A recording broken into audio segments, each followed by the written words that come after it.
La rencontre est lancée, puis il nous reste juste à faire entrer les gens. Il y a Vanessa, beaucoup de t'es avec personnes dans nous? le lobby. Ouais, I'm gonna admit, okay? Admit everyone. Hmm.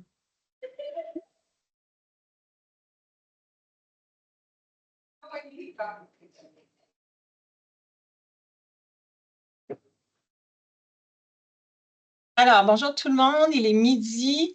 Les gens continuent à se joindre à nous. Alors, on va commencer sous peu.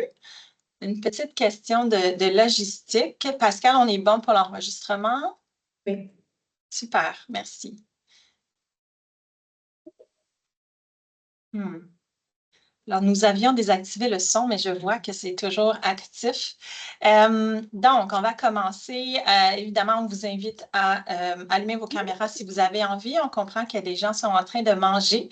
Donc, vous pouvez aussi manger sur caméra, mais ce n'est pas pour tout le monde. Alors, comme vous le sentez, bonjour et bienvenue à notre 12e Discuter et comprendre. Welcome to all. This is our 12th Discuss and Digest. Très contente que vous soyez avec nous aujourd'hui. Je me présente rapidement, Christine Morin. Je suis gestionnaire diversité, équité, inclusion, appartenance, adjointe à la direction des ressources humaines au CIUS du Centre-Ouest de l'île de Montréal. Je vais présenter rapidement l'équipe qui est avec nous aussi aujourd'hui. Pascal Bijoux qui est avec nous, Ivy Gumbach et Vanessa Pascal qui sont dans la salle virtuelle. Donc, nous vous accueillons aujourd'hui. On a nos 3 panélistes que vous voyez épinglés à l'écran qui vont se présenter sous peu. Emmanuel Coury, Zarema Bulgak et Cindy David. Donc, bonjour à vous 3. Bonjour, salut. Bonjour. Bonjour. Avant qu'on commence l'échange, je vais me permettre de parler un petit peu des discuter et comprendre, puisqu'on a plein de gens qui sont peut-être avec nous pour la première fois. Les discuter et comprendre sont vraiment centrés autour de l'idée d'un échange et d'une exploration sur un sujet qui touche de près ou de loin à l'équité, la diversité, l'inclusion et pour nous, l'appartenance. Donc, ce qu'on souhaite faire dans ces événements-là, c'est vraiment se centrer sur des échanges qui sont à la fois une co-construction, mais aussi des échanges qui sont réflexifs. C'est l'invitation qu'on vous fait dans les discuter et comprendre. Comment se déroule un discuter et comprendre? Bien, on vous propose la formule suivante. Donc, on débute les échanges avec les panélistes sur le sujet du jour. Et aujourd'hui, le sujet du jour, vous l'avez vu quand vous êtes inscrit, ce sont les étiquettes utilisées en santé. Par la suite, nous vous invitons toutes et tous là, à participer aux échanges, soit en levant vos mains, en écrivant dans le clavardage. L'objectif pour nous, c'est vraiment d'avoir un dialogue collectif. Donc, c'est vraiment dans cet esprit-là. On n'est pas dans l'esprit du débat, on est vraiment dans l'esprit du dialogue. Donc, on souhaite faire, c'est discuter et comprendre. Je me permets aussi de dire qu'à la suite du discuter et comprendre, vous allez recevoir l'enregistrement pour ceux et celles qui sont du CIUS Centre-Ouest. Et pour tous les autres, vous allez recevoir la documentation complémentaire au sujet qu'on touche aujourd'hui, ainsi qu'une infographie qui a été préparée par l'équipe. Afin de permettre à tout le monde de transitionner vers son après-midi, aujourd'hui, on vise habituellement d'essayer d'arrêter les échanges vers 12h55. Je vous avertis par contre, l'heure pourrait passer vite ou sembler passer plus vite que désiré. C'est souvent des commentaires qu'on a suite au discuter et comprendre. Ça passe trop vite, on aurait pu prendre plus de temps. Bien sûr, on le sait, mais ce qu'on souhaite, c'est ouvrir des petites fenêtres qui nous font réfléchir au sujet en question et aller vous inviter à poursuivre les lectures là, avec le courriel qui va suivre et poursuivre votre apprentissage sur ces sujets-là. Donc, quelques considérations pour un dialogue qui est enrichissant. Bien sûr, on a comme souhait d'avoir un échange qui est inclusif dans le contexte de la communication qu'on veut mettre en place. On veut vraiment des prises de parole qui sont vraiment dans une visée de co-apprentissage. On veut cultiver un espace où on n'est pas dans le jugement ou dans le blanc, mais qu'on est plus dans un espace de curiosité, d'ouverture d'esprit. Et l'objectif d'avoir des panélistes pour nous, c'est d'avoir plusieurs perspectives sur ces sujets-là. Et donc, vous êtes invités à partager vos réflexions, vos questions, de manière vraiment à ouvrir le dialogue et non de le fermer ou de le polariser. Donc, je sais que Pascal va mettre quelques considérations pour un dialogue inclusif dans le clavardage. Puis on vous invite vraiment à rester dans cet esprit de dialogue. Je vais commencer par laisser les panélistes se présenter. Donc, on va faire un petit tour de table. Zarema, si tu voulais commencer par te présenter. Oui, alors bonjour tout le monde. Mon nom est Zarema Bilgak. Je suis une travailleuse sociale à l'urgence de l'hôpital général juif. Alors, je fais de l'intervention très court terme avec toutes sortes de populations telles que la population en situation d'itinérance, des personnes en perte d'autonomie, des personnes vivant de la violence conjugale, etc., etc. Et j'ai aussi découvert l'équipe DEIA parce que j'ai fait mon stage de maîtrise avec eux cet été. Alors, c'est ça. Christine pourra en parler plus plus tard. Hmm. Merci beaucoup, Zarema. Bienvenue à l'échange. On va continuer avec Cindy David. Est-ce que, Cindy, on pourrait vous inviter à vous présenter? Oui, bonjour. Alors, mon nom, c'est Cindy David. Je suis présentement professeure adjointe à l'Université McGill, où j'enseigne présentement les cours liés à l'intervention individu et famille, mais plus spécifiquement les cours pratique anti-oppressive et pratique antiracistes en travail social. Et avant, avant d'être ici, j'ai fait 15 ans comme travailleuse sociale aussi au Centre-Ouest à l'équipe Jeunes en difficulté. Merci beaucoup, Cindy, et bienvenue à l'échange. Emmanuel Coury, si je peux vous inviter à vous présenter, merci. Merci beaucoup. Merci de m'avoir invité aujourd'hui. Alors, Emmanuelle Coury, je suis professeure agrégée à l'École de travail social à l'Université de Montréal. Je suis aussi travailleuse sociale. Comme Cindy, j'ai travaillé comme travailleuse sociale pour environ 15 ans avant de devenir prof, surtout en psychiatrie à l'hôpital Douglas. Alors, vraiment ravie d'être ici avec vous pour discuter d'un sujet qui me tient à cœur et que je discute dans mes cours de santé mentale, d'introduction, d'éthique que je donne à l'Université de Montréal. Super, merci. Alors, on est bien chanceuses et chanceux de vous avoir pour cet échange-là. Pour ceux qui se joignent à nous progressivement, on a mis quelques petites suggestions pour les dialogues inclusifs dans le clavardage. On vous invite à prendre la parole au fur et à mesure de l'échange pour partager vos questions pour les panélistes ou des réflexions pour l'ensemble de la communauté. Je vais introduire le sujet d'aujourd'hui, puis je veux juste mettre un petit préambule là, que je n'ai pas nommé jusqu'à maintenant. Ce sont des échanges. Ce n'est pas un webinaire, ce n'est pas une formation. On a le goût de toucher à ces conversations-là pour permettre de mettre en lumière la complexité des sujets au menu. Vous allez voir, pour chacun des sujets qu'on aborde dans les difficultés de comprendre, c'est vraiment ce qu'on arrive à faire avec une multiplicité de perspectives. On ne cherche pas la perfection dans les interventions non plus, donc sentez-vous à l'aise de mettre des commentaires pour nous faire réfléchir, pour amener le sujet un peu plus loin dans le co-apprentissage, qui est l'objectif de ces discuter et comprendre. Je vais commencer donc avec une introduction à ce sujet-là. Pourquoi on a choisi de parler des étiquettes en soins de santé ou en anglais bias labels? Vous savez, les équipes, en tout cas nous en tant qu'équipe diversité, équité, inclusion, appartenance, on essaie de contribuer. Notre objectif ou notre mission d'équipe, c'est de contribuer évidemment à la mission de notre organisation, qui est une mission de à la fois fournir des continuums de soins de santé, services sociaux de qualité supérieure, avec compassion, centré sur les usagers. Vous connaissez les missions dans le réseau de la santé de nos établissements. C'est des missions qui sont partagées à peu de choses près. On veut tous aller vers la même direction, puis on a tous des préoccupations pour l'équité en santé, pour les usagères et les usagers qui sont chez nous, dans nos installations, dans nos établissements, peu importe le type de soins ou de services qu'on offre.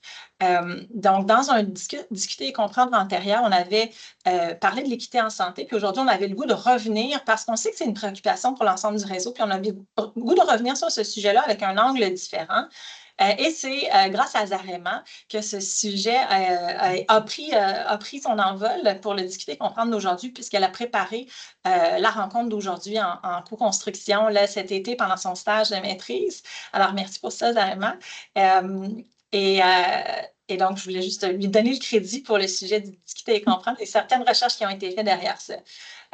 Donc, dans le domaine de la santé et des services sociaux, ce qu'on voulait discuter aujourd'hui, c'est des étiquettes comme, par exemple, patient difficile ou non adhérent, personne sans introspection, etc., etc. On avait envie de réfléchir à quels sont les impacts de l'usage de ces étiquettes, comment ça fonctionne, pourquoi on met ces étiquettes, comment on peut travailler autrement, quels sont les mécanismes en place qu'on pourrait réfléchir pour pouvoir créer plus de confiance dans le lien entre l'usager, l'usageur ou le personnel en santé. Donc, tout de suite, je me tourne vers les panélistes avec notre première question. Nous, on s'est fait une rencontre de préparation là, avec notre première question qui est vraiment pour mettre la table. De quoi on parle quand on parle d'étiquettes en soins de santé et services sociaux? Alors, je ne sais pas si Emmanuel, on pourrait commencer avec vous. Parfait. Bon, alors oui, de quoi on parle, mais en fait, j'aimerais entendre tout le monde par rapport à cette question-là parce que ça peut être vaste et l'idée des étiquettes peut être confusant aussi. Je pense qu'il faut qu'on nuance quand même qu'est-ce qu'une étiquette et pourquoi on les utilise. En anglais, Christine, tu l'avais traduit comme bias labeling.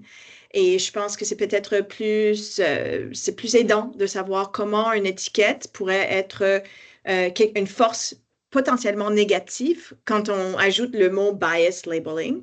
Si je regarde mes étagères ici dans mon bureau à la maison, j'ai des étiquettes un peu partout pour catégoriser mes livres. J'ai recherche, pratique, travail social, théorie. Donc, je sais qu'est-ce qu'il y aura dans cette section dans ma bibliothèque. Donc, une étiquette peut être aidante dans ce sens-là. Cela dit, très souvent, quand on parle surtout de notre travail dans le réseau de santé et services sociaux, on a besoin de vraiment questionner pourquoi et comment on utilise des étiquettes.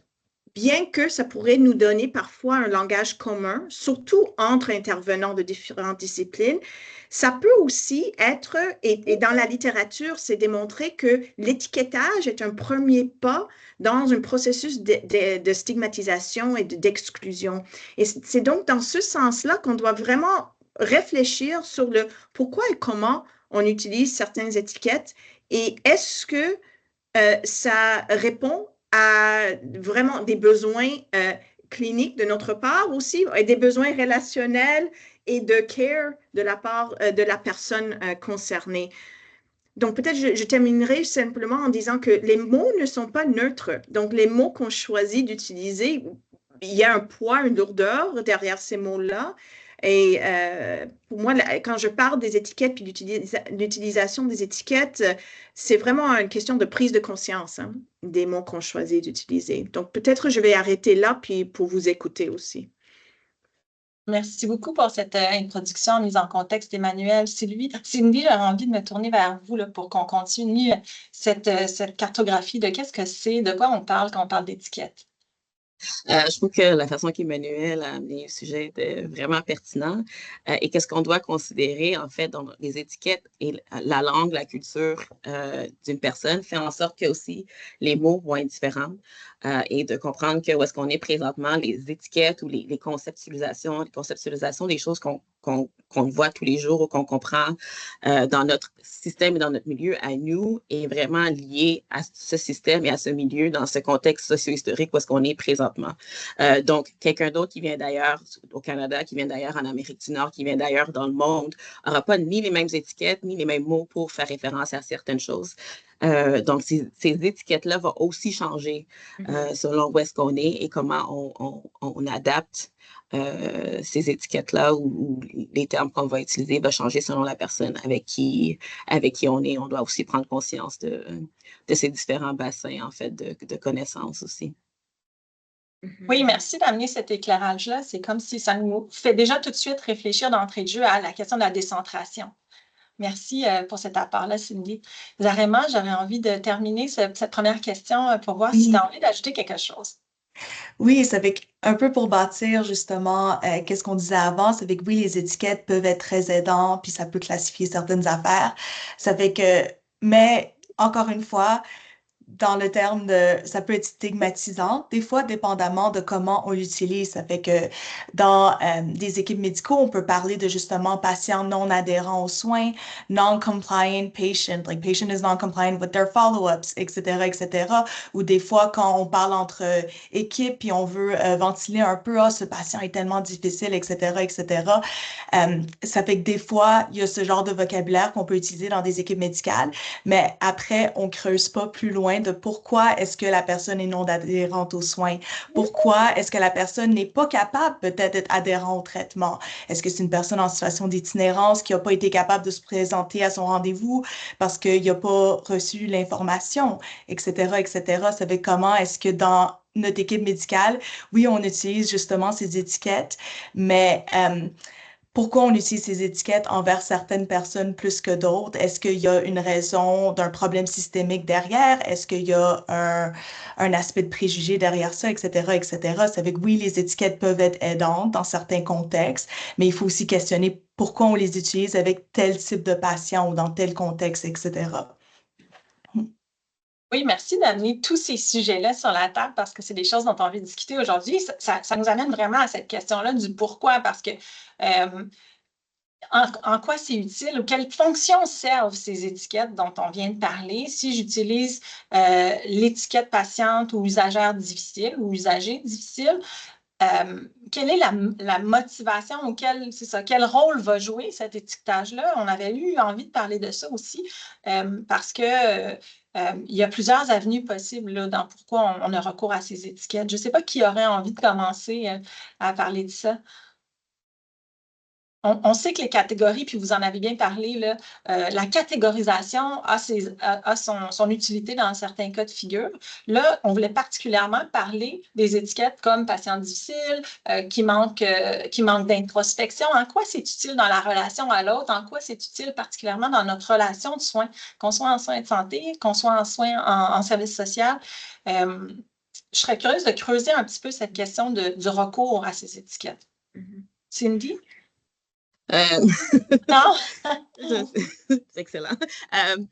Je trouve que c'est une question vraiment intéressante et pertinente. Et j'ai eu une conversation avec un étudiant cette semaine qui parlait justement même du fait qu'on réfère aux personnes qui utilisent les services comme des usagers, comme des clients. Comment est-ce que même ces mots-là ont un impact sur la relation et la dynamique de pouvoir entre intervenants ou en professionnels de la santé et la personne qui vient chercher les services. Et comment référer, pourquoi est-ce qu'on utilise, utilise ces termes-là. Et c'est sûr que les étiquettes, comme en général dans la vie, et comme Emmanuel le nommait aussi, on conceptualise les choses pour pouvoir, parce qu'on ne peut pas à chaque fois réévaluer, OK, bon, je vois cette personne-là ressemble à telle affaire, donc je décide que cette personne-là est telle personne. Donc, il y a comme une rapidité du cerveau qui vient pour finir pour nous aider à fonctionner un peu plus rapidement dans nos interactions de vie, point final. Il y a toujours des étiquettes, il y a toujours des catégorisations que nous faisons quand on navigue dans la société en tant que personne. Cependant, les étiquettes qu'on utilise beaucoup dans le système de la santé ou dans les relations d'aide, on les utilise pour, finalement, c'est comme pour que ça se fasse plus rapidement. Ah, bon, tac, tac, tac, voici les énoncés de telle affaire. Ah, c'est tel problème, voici comment est-ce que je vais gérer ce problème-là. Mais ce que ça devient qu'on fait une homogénéisation, en fait. Donc, les étiquettes finissent par rendre les personnes comme essentialisées. Tu es cette étiquette et voici ce que tu représentes et voici comment on doit intervenir avec cette personne-là, sans considération, en fait, pour les autres identités, l'intersection des identités. Donc, même quand on pose une étiquette de « je suis une femme », par exemple, mais je suis une femme racisée, je suis une femme qui est issue de l'immigration, ça va changer la façon dont je vais conceptualiser ma réalité, la façon dont je vais naviguer la société, la façon que la société va interagir avec moi aussi. Donc, les étiquettes qu'on finit par travailler comme en silo, plus rapidement, mais pas nécessairement dans l'intérêt de la personne qui est là avec nous, qu'on est supposé soutenir.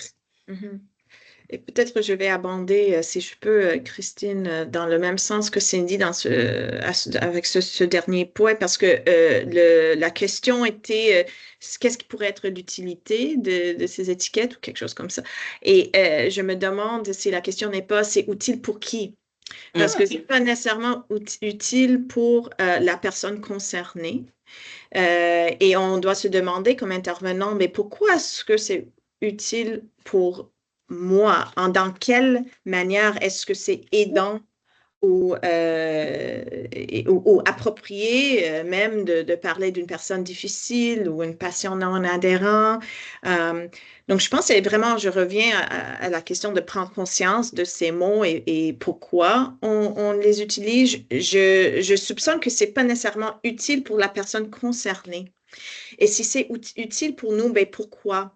quand on dit patient difficile, qu'est-ce qui se passe à l'intérieur de nous? Est-ce on est surchargé? Probablement. Est-ce qu'on est fatigué? Pourquoi est-ce qu'on fait ces raccourcis? Et normal, je propose que c'est en fait l'utilisation de ce type d'étiquette, c'est un symptôme de quelque chose de plus large dans l'organisation du travail où on n'a pas le temps nécessairement d'aller plus loin.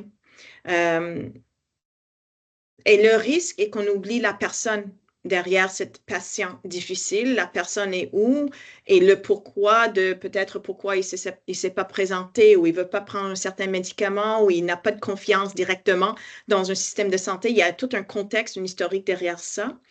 Et on peut facilement l'oublier derrière une étiquette courte et rapide.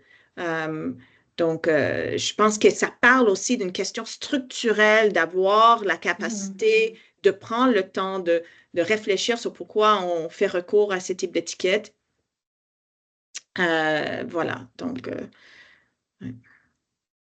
Puis on l'a pas nommé, mais c'est présent dans la conversation quand on parle de santé ou de besoins en santé mentale, par exemple, santé physique ou santé bien-être en santé mentale, on parle de quelque chose de particulièrement intime et émotif, hein. Notre santé, nos besoins en santé, c'est quelque chose qui nous touche, tous et toutes individuellement. Donc, c'est sûr que c'est déjà à la base quelque chose de sensible pour les personnes qui reçoivent ces soins.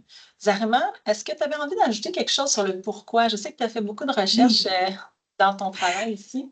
Oui, puis je voulais, c'est avec le pourquoi nous, en tant que professionnels de santé, on se retrouve à utiliser ces étiquettes, mais aussi qu'est-ce que ces étiquettes font aux personnes eux-mêmes. Parce que oui, c'est sûr que on aimerait ça avoir des résultats envers les personnes avec qui on travaille, on veut sentir qu'il y a du progrès et tout, mais justement, comment cette stigmatisation peut justement empirer la situation. Ça fait que, par exemple, quand il y a des patients qui, justement, comme on disait, il y a une méfiance du système ou justement il y a un contexte culturel ou il y a un contexte social de pourquoi une personne a de la misère à être adhérente au traitement, mais justement que la personne se sente stigmatisée par rapport à toutes ses identités ou peu importe.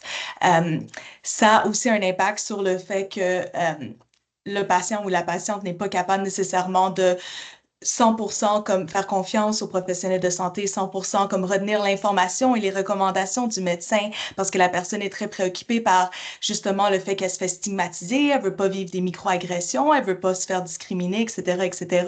Ça fait comment est-ce que ça devient aussi un cercle vicieux de oui, on veut que les personnes soient adhérentes aux soins de santé, ça fait qu'on dit que la personne est non adhérente, mais là après ça la stigmatise puis ça empire le problème puis ça empire justement la qualité de service par après. Vous savez que je voulais amener ça aussi. Mais ça m'amène vraiment, j'avais deux questions, puis là, j'en ai échappé une, mais ça va me revenir. De quoi on parle quand on parle de non-adhésion au traitement? Puis je vais retrouver ma deuxième question, c'est, je sais qu'on s'en est parlé dans la rencontre préparatoire à aujourd'hui, mais c'est une question fondamentale. Qu'est-ce qu'on veut dire? Puis pourquoi ça nous intéresse de nommer les choses en lien avec l'adhésion, donc l'adhésion au traitement, par exemple dans ce cas-ci, dans cette étiquette-là. Puis à qui, j'ai une autre question pour le bénéfice de la conversation, là, de qui on parle, de quelles identités on parle quand on parle. Est-ce qu'il y a des identités qui sont surreprésentées quand on utilise des étiquettes comme patient difficile ou usagère difficile ou usagère non adhérente? Qu'est-ce que vous en pensez? Donc là, je vous ai lancé deux questions, mais si on commençait par exemple en premier par c'est qui reçoit statistiquement ou empiriquement plus d'étiquettes négatives de style patient ou usager difficile ou non adhérent ou manquant d'introspection? Ça fait qu'on pourrait justement... oui, c'est ça. Ça fait que dans le fond, je sais qu'il y a une recherche qui a démontré que des personnes non adhérentes aux soins peuvent être de n'importe quelle situation sociale, n'importe quel background socio-économique, mais on a tendance à appliquer cette étiquette plus sur les personnes qui viennent d'un milieu socio-économique plus défavorisé, des personnes qui vivent certaines problématiques telles que la toxicomanie et tout. Ça fait que, mais pourtant, le taux d'adhérence aux soins peut être à peu près égales, comme genre, peu importe la situation sociale de la personne. Ça fait que pourquoi nous, en tant que professionnels, on se retrouve à mettre ces étiquettes plus sur ces personnes-là spécifiques, plutôt que d'autres personnes qui viennent de milieux plus favorables, qui sont non adhérents aux soins à cause de d'autres raisons, que ça soit leurs valeurs, leur situation ou quoi que ce soit. Ça fait que je relance un peu une question en même temps. Merci, Clara. Mais c'est super intéressant, cette recherche-là. Tu l'as nommée la dernière fois qu'on s'est rencontrés, mais ce qui ressort pour moi de ce que je comprends, c'est que l'adhésion au traitement peut être, similaire, transversalement, cuts across, socioeconomic and identity spheres, mais c'est problématisé pour certaines groupes et certaines identités. Donc, ça devient quelque chose de problématique où on met une étiquette négative, hein, patient non adhérent. Donc, il me semble que il y aura peut-être le besoin d'une analyse intersectionnelle qui porte autour des rapports de pouvoir par rapport à qui on décide et pour qui est-ce que c'est problématique d'être non adhérent à un traitement.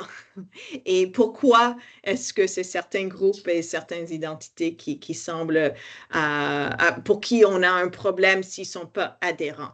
Donc, c'est une question de réflexion qu'on doit se poser, je pense. Ouais. Oui, merci pour la question. Je ne sais pas si Cindy, tu voulais rebondir. Je vais ajouter un peu, effectivement, dans cette réflexion-là. Donc, quand on parle d'intersectionnalité, mais aussi quand on parle de surreprésentation, d'imposition, de traitement. Donc, on va souvent voir ça plus souvent dans les communautés autochtones, les communautés noires, donc les communautés à minorité ethnique, raciale, les communautés culturelles. Les communautés qui sont en minorité culturelle, je tiens bien à clarifier ce terme, où est-ce que et toute autre communauté qui a une perspective beaucoup plus holistique de la santé et de la maladie, qui ne rentre pas nécessairement dans une perspective biomédicale ou toujours dans une perspective biomédicale de la santé et de la maladie. Donc, quand on comprend les symptômes, quand on comprend notre façon de fonctionner d'une certaine façon, le traitement posé n'est pas seulement en réponse à la façon dont la personne voit. Il faut que le traitement réponde aux besoins de la personne ou à la perspective de la personne. Parce que, en fait, c'est quoi? C'est 50% en fait de la guérison qui est liée à la croyance que le traitement va fonctionner. Donc, il y a cette partie-là à comprendre aussi de qu'est-ce qu'on offre en réponse aux besoins et est-ce que c'est la bonne offre en réponse à ce besoin-là. Et dans le contexte de tout et chacun, est-ce qu'il y a d'autres façons, en fait, d'expliquer le problème présenté aussi pour répondre aux besoins de façon plus adéquate. Puis, bon, en tant que système et institution aussi, il faut se poser la question si des fois on est la bonne place pour résoudre ce problème et traiter certaines difficultés aussi. Oui, puis j'ajouterais peut-être avec la bonne approche. Parce qu'on revient au départ, quand je présentais le sujet, je disais, on a tous un intérêt commun dans le réseau de la santé et des services sociaux, c'est le bien-être des usagères et des usagers, pour prendre ce choix de mots-là. Là, je sais qu'il y a un nouveau vocabulaire qui est patientèle, mais ça, c'est tout un autre débat. Mais on a donc tous à cœur le bien-être et le meilleur soin possible. C'est la mission même du réseau de la santé. Donc, pour tous et toutes, peu importe leurs identités. Mais c'est ça, la question demeure. Puis là, j'avais envie de relancer Zarema. J'aimerais ça qu'on parle des impacts que ça peut avoir d'utiliser des étiquettes. Quels sont les impacts à la fois sur les professionnels ou sur le personnel du réseau? Parce que on est bien sûr en train de présumer la bienveillance des intervenants, qu'ils soient cliniques ou administratifs. Et donc, puis quels sont les impacts sur les usagers et les usagers aussi de recourir à des étiquettes comme ça? Que ce soit dans un dossier, que ce soit dans une discussion clinique. Ouais, tout à fait. Ça fait qu'on peut commencer pour comme les employés, les professionnels de santé, justement. Ça fait que c'est sûr qu'on peut se poser une question un peu de quel impact ça fait sur un peu notre bien-être au travail puis notre perception des personnes, de nos clients ou de nos patients ou quoi que ce soit. Alors, c'est sûr que si, en tant que travailleuse sociale, je sais que je vais aller voir telle patiente puis elle est vraiment difficile puis oh non, etc., etc., bien, c'est sûr que ça va avoir un impact sur mon moral. Ça fait que, ça va impacter un peu ma perception de la personne avant que je la rencontre. Puis deux, ça va aussi rendre ça beaucoup plus lourd, puis rendre l'atmosphère de travail beaucoup plus lourde. Ça fait que ça peut aussi avoir un impact sur le moral. Ça fait que c'est ça. Puis des fois aussi, c'est par exemple dans le dossier du patient, le patient est non adhérent au traitement, non, non, non. Ça fait que ça aussi, ça peut faire des idées préconçues qui font en sorte qu'on va voir la personne comme plus négativement que si on n'avait pas ces idées préconçues nécessairement. Puis aussi, quand on s'arrête à ces étiquettes-là, on ne peut pas nécessairement voir justement les problématiques systémiques ou les problématiques sociaux qui amènent la personne à ne pas être capable d'être adhérent au traitement ou à ne pas être capable d'obtenir les informations nécessaires pour suivre ou pas être capable d'obtenir les ressources pour pouvoir justement continuer le traitement ou quoi que ce soit. Ça fait que c'est aussi le fait qu'on peut s'arrêter à ces étiquettes sans creuser plus loin puis voir est-ce qu'il y a un problème de système, est-ce qu'il y a quelque chose qui empêche la continuation des soins, est-ce que c'est la situation sociale de la personne qui fait en sorte qu'elle n'est pas capable de nécessairement écouter les recommandations du médecin, puis nous, en tant que professionnels, est-ce qu'il y a quelque chose qu'on peut faire pour essayer de pallier à ce problème systémique ou à cette situation sociale? Alors, c'est ça, puis comme je parlais avant, du point de vue des patients, mais c'est sûr que c'est stigmatisant. Puis justement, être stigmatisé fait en sorte qu'il y a une méfiance. Ça peut créer une méfiance envers le professionnel de santé ou envers le système en général. Et ça peut aussi rendre ça plus difficile d'obtenir justement des soins de qualité parce que la personne est préoccupée par justement être stigmatisée, la discrimination qu'elle peut vivre, etc., etc. J'en ai parlé un peu avant. Ça fait que c'est ça. Ça fait que c'est sûr que ça a un impact sur le patient sur ce point de vue-là aussi. Ouais. Merci, Zarema. Est-ce que Cindy ou Emmanuel, vous auriez envie de rajouter quelque chose sur les impacts que ça peut avoir d'utiliser des étiquettes qui ont une connotation potentiellement stéréotypée ou négative sur les usagères, les usagers ou sur même les équipes de travail? On disait tout à l'heure, une réflexion que j'avais, c'était, est-ce que tu voulais y aller, Cindy? Non, non, non, je demandais à Emmanuel si elle voulait ajouter, mais Je peux y pense que aller. c'était très complet, Zarema. Mais une chose qui revient dans tes propos, puis les propos de Cindy, que je voulais juste peut-être souligner, c'est la question de sens, meaning making, dans la création de sens, puis être attentif au sens donné au traitement ou intervention par la personne ou la famille avec qui on travaille. Donc, je trouve que c'est intéressant comment ça ressort, cette importance de porter attention au sens, je pense que tu as utilisé le mot croyance, mais le meaning making, donc le sens est aussi important, je pense. Ouais. Puis je voulais aussi lier ça tout à l'heure quand Cindy t'a mentionné, est-ce que c'est la bonne approche? Est-ce que c'est le bon choix de vocabulaire? Est-ce que c'est... Donc, comment on se centre sur l'expérience de la personne? Tu sais, dans le fond, on est un réseau qui souhaitons avoir une expérience centrée sur l'usagère ou sur l'usager. Donc, utiliser cette compassion, cette empathie-là pour développer nos soins et nos services. Donc, peut-être, je sais qu'on en a beaucoup parlé quand on a fait la rencontre préparatoire, des considérations qui sont plus systémiques.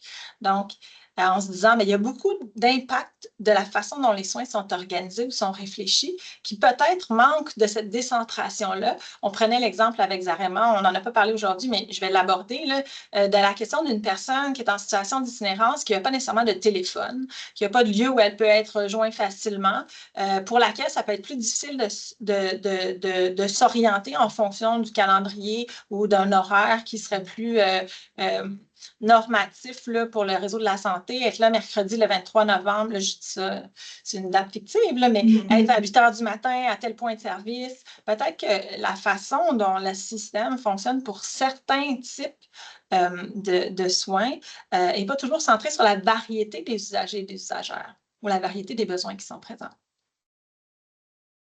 Oui, tout à fait. Ouais. Cindy, est-ce qu'on pourrait parler plus spécifiquement de l'impact des étiquettes dans un contexte d'intervention? Je sais qu'on avait parlé de contexte d'intervention auprès des jeunes, particulièrement avec une perspective intersectionnelle, c'est-à-dire où on en a parlé tantôt, plusieurs identités qui intersectent pour créer des situations de discrimination ou d'oppression. Quels sont les mécanismes qui sont présents quand on parle d'intervention auprès des jeunes pour mieux comprendre les contextes d'apparition ou de maintien de l'usage de certaines étiquettes dans les pratiques? Euh, euh, Par où commencer? En fait, on pense souvent, ça fait partie aussi d'une étiquette que les jeunes comprennent moins ou qui vivent moins certains des enjeux sociaux dans lesquels on navigue comme adultes, techniquement en société, mais bien au contraire, ces étiquettes-là sont présentes depuis la maternelle. Donc, on étiquette souvent nos jeunes parce qu'ils sont différents, parce qu'ils ne fonctionnent pas de la même façon dont on s'attend à ce qu'ils fonctionnent. Toujours malheureusement, quand on parle de minorité raciale, minorité ethnique, il y a une surreprésentation de l'étiquetage des jeunes noirs comme des personnes étant agressives, comme étant aussi on augmente les étiquettes au niveau des ODD, so Oppositional Defiant Disorder.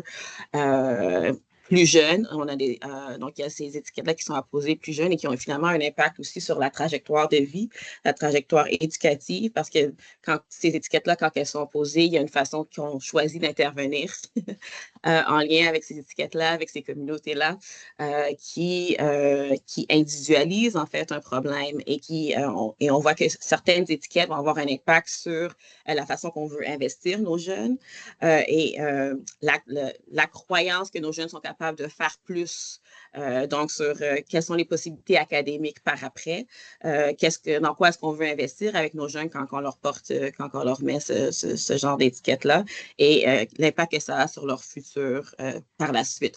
Donc, quand on parle de choses comme racisme systémique et de discrimination systémique, c'est exactement ces éléments-là de l'impact des étiquettes et la façon qu'on juge les gens et on intervient auprès des gens basés sur des étiquettes qui sont apposées. Et en fait, on parlait de société aussi, c'est toute cette idée de quand on étiquette un individu, on met le problème sur l'individu au lieu de reconsidérer comment beaucoup de nos problèmes individuels sont des problèmes sociaux. Et quand on met un problème sur un individu, ça aussi nous enlève la responsabilité de faire quelque chose.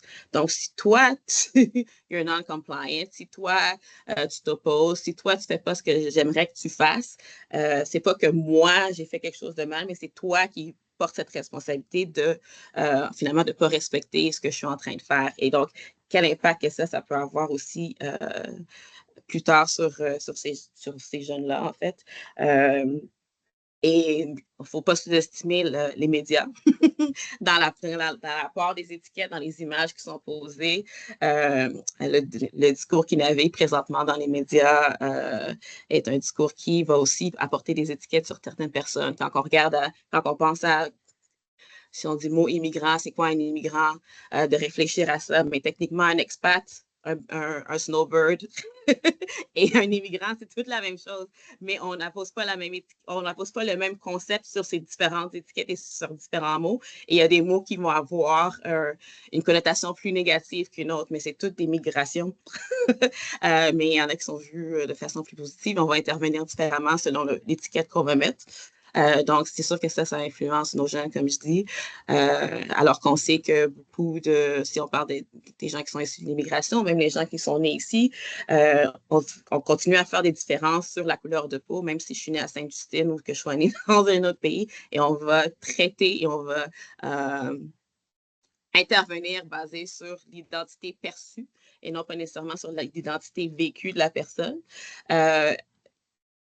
Ce qui en fait a un impact sur la suite de la navigation, mais j'ai perdu mon idée par rapport à ça. Mais ce que je voulais dire, c'est que quand on se pose les bonnes questions, un enfant qui est agité, un enfant qui est agressif ou un enfant qui semble ne pas agir, ou un jeune qui agit de façon qui est inattendue, si quelqu'un on est présentement, il y a beaucoup de guerres dans le monde. Si quelqu'un est displaced, les traumas qui ont été vécus pour arriver ici, quel impact ça peut avoir sur leur façon de vivre ici. Donc, l'étiquette, si on pose une étiquette juste on pose un diagnostic, l'enfant est agressif. Non, mais peut-être que l'enfant ou le jeune, il y a une action qui est tout à fait normale à une situation de vie qui est anormale. Mais comme on vit pas nécessairement toutes ces choses, on n'y pense pas non plus. Mais c'est vraiment d'être capable de se dire, OK, mais qu'est-ce que moi j'ai manqué comme professionnel dans cette évaluation-là ou dans ce contexte-là, au lieu de dire, mais toi, tu n'es pas en train de faire ce que je te dis.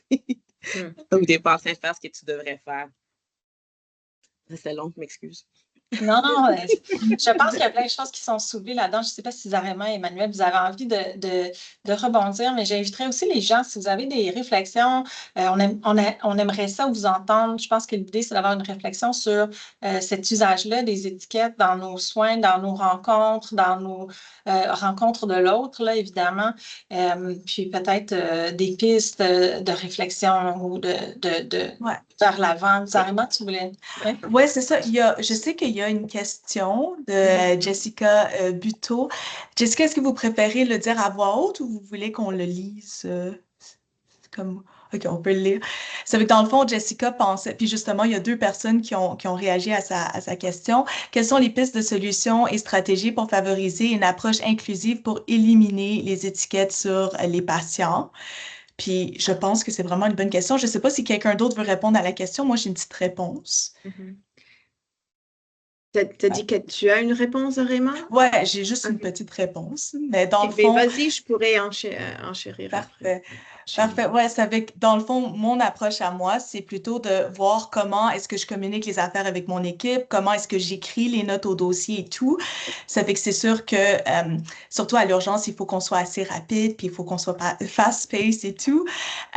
Ça fait que, au lieu d'écrire comme, non adhérent au suivi ou non adhérent au rendez-vous, etc., je vais plus essayer d'écrire pourquoi. Ça fait qu'est-ce qu'il y a une raison systémique derrière? Est-ce qu'il y a une raison dans sa situation sociale? Ça fait que, par exemple, si un patient, non, j'ai jamais été chez le médecin. OK, mais pourquoi? Puis je vais écrire ça dans le dossier ou je vais communiquer ça à l'équipe à la place. Puis quand je vais discuter avec l'équipe, je vais dire, OK, ça, c'est la réalité de la personne.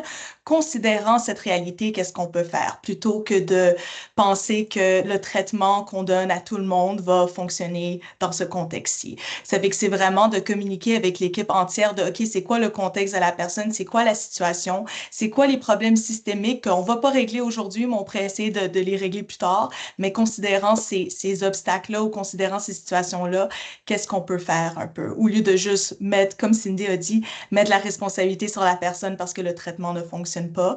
Mais non, c'est aussi notre responsabilité d'adapter notre traitement à la réalité de la personne. Ça fait que ça, c'est ma réponse à moi, puis mon approche. C'est super, merci. Je suis tout à fait d'accord avec toi dans ce sens-là. Puis, je voulais aussi juste mentionner, je peux revenir un peu à ce que Cindy disait tantôt. Moi, je travaillais plutôt en psychiatrie, mais c'était les mêmes enjeux que tu nommes. Et aussi, par rapport aux impacts des étiquettes sur les personnes, ça peut non seulement amener à un processus d'exclusion et de stigmatisation, mais aussi de auto-stigmatisation, de méfiance vraiment dans le système, mais aussi ça brime sur la potentialité de créer une relation de confiance. Et on oublie souvent l'impact sur les intervenants. Une grosse impact que je vois, c'est qu'on peut facilement perdre vue de la personne. Donc, une personne qui a un diagnostic de schizophrénie devient un schizophrène ou même un gros schizophrène. J'ai déjà entendu ces mots-là dans ma pratique, mais c'est une personne qui a reçu un diagnostic, qui a besoin d'un traitement, mais qui a aussi ses propres croyances, valeurs, difficultés, défis. Et on voit souvent dans ce milieu-là, quand quelqu'un n'est pas adhérent, on va dire ils n'ont pas d'introspection, ils ne peuvent pas prendre des décisions. Et on saute facilement à ces étiquettes-là. Alors, une des impacts de l'usage des étiquettes, c'est qu'on va rapidement devient on va mettre beaucoup d'accent sur ces étiquettes-là et on va les utiliser de plus en plus. Donc, c'est un risque dans l'utilisation de ces étiquettes-là. Pour répondre à la question de Jessica ou une guise de réponse, je pense qu'en tant qu'être humain, on ne peut pas éliminer les étiquettes. Je pense que d'une certaine manière, on aime catégoriser, étiqueter. Donc, je pense qu'une partie de l'approche serait la conscientisation, donc être plus confortable et à l'aise de dire, wow, je suis en train j'ai un biais, j'ai des préjugés, et pouvoir le nommer pour ensuite devenir plus consciente et ne pas agir nécessairement en tant qu'intervenante avec via des étiquettes. Mais aussi, et Cindy l'avait mentionné, je pense, des approches sensibles au trauma sont vraiment, vraiment très, très importants pour pouvoir prendre le temps et prendre en compte toute l'historique d'une personne, un contexte complet. Et au moins, si on n'a pas le temps de s'asseoir puis écouter l'histoire de la personne pendant 1 heure, mais de prendre en compte le fait que la personne a une histoire, il y a peut-être des éléments qu'on ne connaît pas et de simplement les considérer comme une possibilité. Je pense aussi, comme Zarema a fait allusion, à une approche plus structurelle qui fait en sorte qu'on va aussi prendre en compte qu'est-ce qui se passe dans la vie de la personne en termes d'inégalité sociale, par exemple, accès au logement, sécurité alimentaire, etc., qui peuvent influencer le bien-être, mais aussi la posture, l'attitude, le point de vue, le niveau de fatigue de la personne devant nous. Donc, très rapidement, voilà mes idées spontanées sur la question. Merci. Oui. Cindy, vas-y. Juste quickly, je ne sais pas si tu avais autre chose, Christine. En tout cas, il y a quelqu'un qui a mis quelque chose de vraiment intéressant dans le chat. Là. Je ne sais pas si cette personne, Juliana, je ne sais pas si elle voulait en parler elle-même, mais ça fait partie aussi de, comme Emmanuel a dit, les étiquettes ne disparaissent pas, mais c'est cette conscience, il faut être activement conscient de nos interventions. We have to actively be intervening. Donc, et puis c'est... quand on parle de soutien clinique, c'est ça qu'on devrait être en train aussi de parler dans notre soutien clinique, dans nos supervisions cliniques de moi, là, cette personne-là, elle me tape ses nerfs. Ou oui. Ça marche pas, je comprends pas. Puis il faut décortiquer, mais pourquoi elle me tape moi sur les nerfs? Qu'est-ce qui fait que moi, ça vient me chercher, cette personne-là vient me chercher? Qu'est-ce que ça vient faire ressortir chez moi? What are my triggers? Ou qu'est-ce qui fait que veux-tu penser à ma mère? Genre, j'utilise un gros stéréotype, mais c'est quoi qui fait qu'il y a un blocage dans cette intervention-là? Puis, quelle est ma part là-dedans ou dans ma réflexion de cette intervention-là que je devrais changer ou à quoi je devrais réfléchir pour changer cette intervention-là ou pour que finalement on se dise, mais finalement, ça se peut que je sois vraiment juste pas la bonne personne pour cette intervention-là aussi. C'est aussi un des problèmes, c'est surtout cette idée que les travailleurs sociaux, les intervenants sont objectifs tout le temps et sont dépourvus de leur humanité. Et que donc, chaque personne est supposée être capable de faire et d'intervenir avec tout le monde. Et ça, c'est faux. C'est faux et ça cause des problèmes et des difficultés parce qu'on a toutes nos subjectivités, on a tous nos biais, on a toutes nos connaissances et les choses qui viennent nous chercher. Puis des fois, on ne le sait pas jusqu'à temps que ça arrive. Puis des fois, même si on est conscient de nos biais, mais ça se peut qu'on ne soit pas capable de se défaire ou d'être capable de soutenir cette personne-là dans une façon qui va être objective et utile à son besoin à elle et non répondre à un besoin à nous. Donc, c'est des choses qu'on doit... Et ça, c'est quelque chose qui est dans le système. Et qui des fois, il faut être conscient de ça aussi. Donc, juste pas de juste aussi, et souvent, ce qu'on voit aussi au niveau de, sans oublier, les personnes qui travaillent avec d'autres humains et qui sont là en train de vouloir faire de la justice sociale, qui veulent faire du advocacy pour les personnes avec qui ils travaillent, ces personnes-là vont aussi recevoir certaines étiquettes négatives. Ah, elle chiale tout le temps, elle a encore quelque chose à dire, lui a encore quelque chose à nommer. Ah. et il y a un sandwich dans cette situation-là de OK, ben moi, si en tant qu'intervenant, on m'étiquette, puis finalement, on m'isole ou je ne me sens pas bien dans où est-ce que je suis, ça va avoir un impact aussi sur ma capacité ou sur mon désir d'intervenir de façon adéquate avec les gens, avec la communauté. Oui, puis je pense que puis je pense que porter, il y a beaucoup de points que tu amènes sur la table, Cindy, qui sont importants. D'abord, merci d'avoir ramené au centre de cet échange-là aussi le fait que les intervenants, les professionnels dans le réseau, ils sont aussi des humains qui vivent toutes sortes d'émotions puis qui ont aussi leur propre vécu. En lien avec le fonctionnement du système, qui reçoivent des choses aussi de la part des usagers, des usagers, c'est un ensemble de dynamiques qui sont présentes dans les contextes de travail. Est-ce que j'avais envie qu'on puisse terminer ou clore l'échange sur des pistes? Quelles sont les pistes qu'on pourrait se donner de réflexion collectivement sur ces enjeux-là, des stéréotypes qu'on peut perpétuer malgré soi, de la façon dont on travaille? On sait que tout va vite, on est chargé. Puis là, je vais parler de on, c'est tout le monde dans le réseau, peu importe la position qu'on occupe. Et donc, les gens, ils font face à de multiples demandes, à de multiples changements. Ils ont leur propre vie personnelle en background. Comment on peut se donner un espace pour réfléchir à ces questions-là, justement, d'où on prend des raccourcis, de comment on peut se questionner dans l'action. Je ne sais pas si Emmanuel, il y avait peut-être des pistes de réflexion qu'on pourrait avoir. On pourrait peut-être parler de comment justement se questionner, mais aussi rester dans ce rapport de soins centré sur l'usager ou l'usager. Mais je pense que premièrement, ces notions, ces idées, ces défis, on doit les collectiviser un peu comme vous le faites aujourd'hui dans cette rencontre-là. Puis ça peut être fait aussi au sein des équipes, d'ouvrir ou trouver des moments d'espace, d'échange. Zarema a parlé tantôt de la collaboration interdisciplinaire et je pense que la collaboration est vraiment importante. La collaboration, la communication.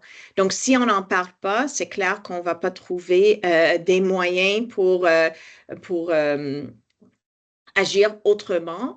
Ça prend des espaces de discussion, de réflexion. Ça prend du temps aussi, et une certaine priorisation pour ces espaces de réflexion. Si une voie pour contrer cette tendance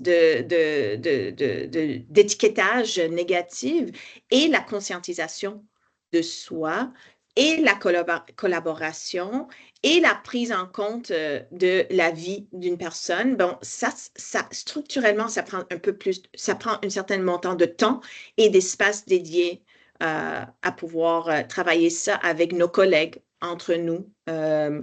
Donc, bon, je commencerai avec ça comme partage. Oui, merci pour ces pistes.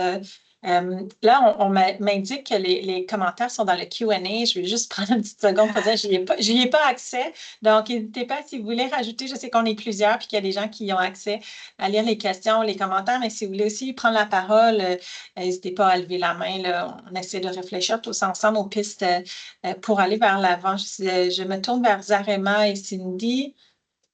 Ouais. Il y a un commentaire que je vois présentement dans le chat et c'est quelque chose, donc, je donne le cours d'intervention auprès des individus où est-ce qu'on travaille sur les évaluations du fonctionnement social et justement, on les fait travailler sur les différents paradigmes.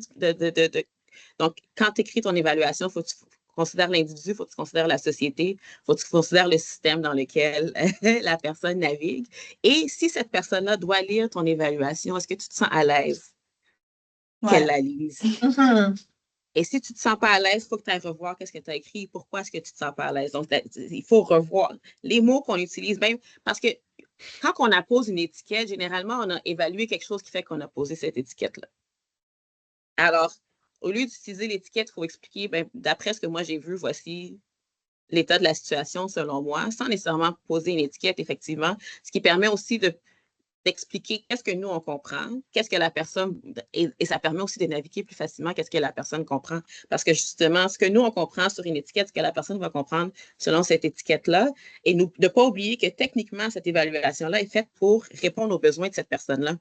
Donc, si on est en désaccord ou s'il y a quelque chose qui ne fonctionne pas dans la façon qu'on l'explique ou dans la façon que la personne se lit comme être humain, on ne s'en va pas dans la bonne direction parce qu'il y a aussi la confiance dans l'intervention, dans la relation.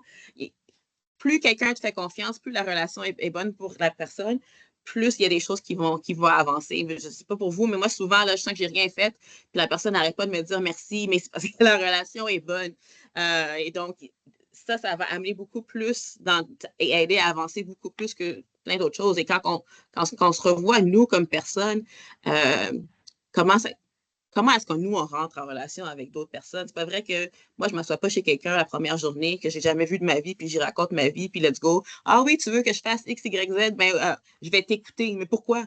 Et il y a cette attente-là dans la relation d'intervention qui est finalement, je n'ai pas le mot de la fin de ça, mais Qui est un non-sens, en fait. Il y a un non-sens là, dans cette attente-là. Oui, absolument, absolument. Mais c'est ça que je dis souvent. Moi aussi, je donne le cours où on introduit l'évaluation du fonctionnement social, qui est un acte réservé pour les travailleurs sociaux. C'est un document qu'il faut rédiger, mais pour pouvoir le rédiger, il faut rentrer en relation. Il faut rentrer en relation avant. C'est un outil, en fait. Et je pense que ce que tu dis est très, très juste. C'est très important, le langage qu'on choisit d'utiliser dans nos rapports, dans le dossier de la personne. Hein, c'est le dossier de la personne. Ça, c'est peut-être pour répondre un peu aussi à la question de Jessica, peut-être un pas assez, je veux dire facile en guillemets, pour commencer, c'est de porter attention à notre langage quand on est en train d'écrire et de rédiger nos notes d'intervention ou nos évaluations. Est-ce qu'on parle d'une personne ou est-ce qu'on parle de la maladie ou de la problématique ou est-ce qu'on parle de la personne quand on rédige? Bon, voilà. Oui, ben, vraiment. Ouais, c'est ça. Aussi, je suis tout à fait d'accord avec toutes ces pistes de solutions. Aussi, une autre piste, on parlait justement de comment certaines personnes, dues à leur situation sociale, ne sont pas capables de suivre à 100% qu'est-ce que le médecin a recommandé ou quoi que ce soit. Puis ça va un peu avec ce que Juliana disait, que oui, mais des fois, la réalité de la personne ou l'étiquette que la personne s'identifie en tant que telle, c'est avec son identité, peut influencer ou peut nous permettre de comprendre certaines situations qu'elles vivent ou quoi que ce soit, puis peut guider nos interventions ou nos approches ou quoi que ce soit. Ça fait que je suis d'accord avec Juliana que c'est pas toutes les étiquettes qui sont mauvaises. Si la personne dit, ah oui, je suis une personne en situation de handicap, c'est mon identité, ou ah, je suis une personne issue de l'immigration, puis je m'identifie comme, tu sais, ça peut guider justement nos approches et tout.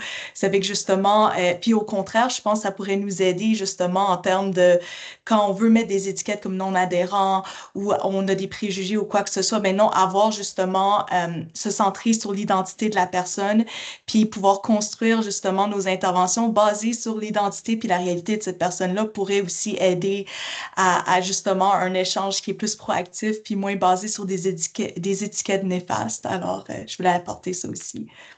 Mais même dans ce que tu apportes, sur laquelle je ne suis pas en désaccord, mais j'ai goût de dire, il faut quand même prendre le temps de vérifier, comme Emmanuel disait, le langage, oui, a un poids, mais le langage aussi, c'est un véhicule de quelque chose de plus grand il peut être du paradigme, qui peut être d'une représentation sociale. Puis peut-être que si moi, je me présente en situation de handicap, ça ne veut pas dire la même chose pour toi. Même si je prends la peine de nommer ce qui m'importe, puis comment moi, je m'auto-identifie dans mes identités, ça ne veut pas dire, je pense qu'il faut aussi prendre ce temps-là de dire, OK, mais ça veut dire quoi ça pour la personne? Essayer c'est comme j'ai l'image qu'il faut aller autour de ce choix-là d'étiquette, si on prend celui-là, parce que je ne veux pas présumer qu'on parle de la même chose.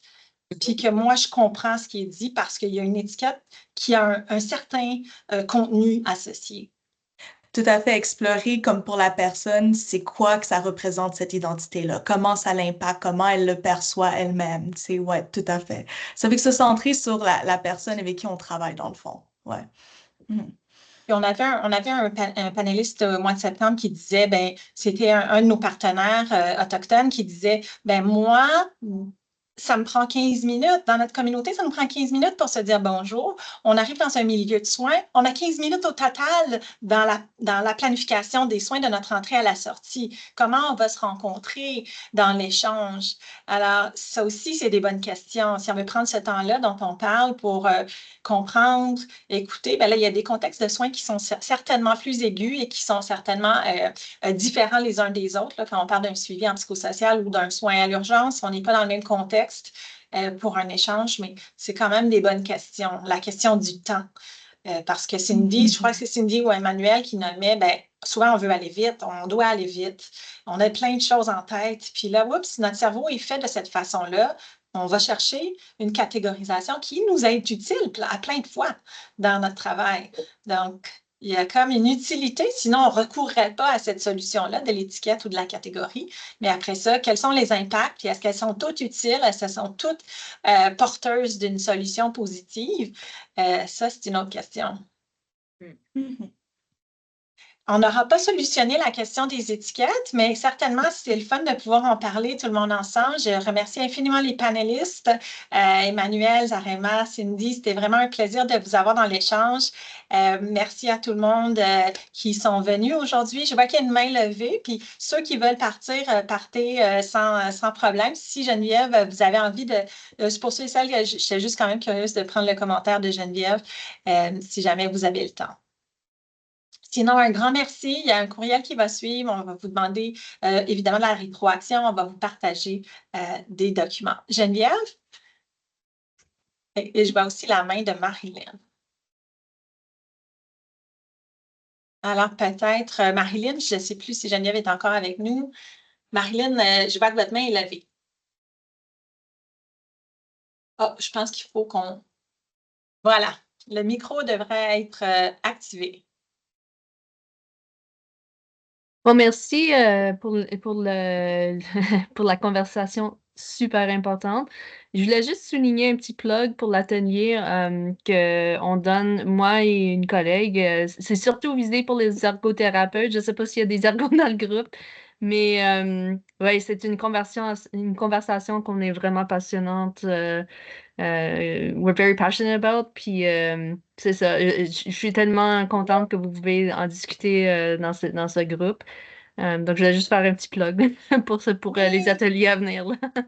Merci, Marilyn. Puis, on va pouvoir communiquer aussi votre outil. Il y a un outil que Marilyn a conçu avec une collègue qui sont utilisés dans les ateliers qu'on pourra diffuser à la suite du webinaire. Merci pour ça, Marilyn. Grand merci.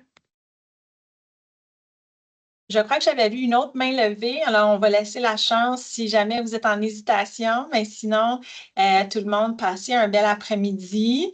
Et puis, au plaisir de vous revoir le 26 novembre pour le prochain Discuter et comprendre sur la neurodiversité au travail.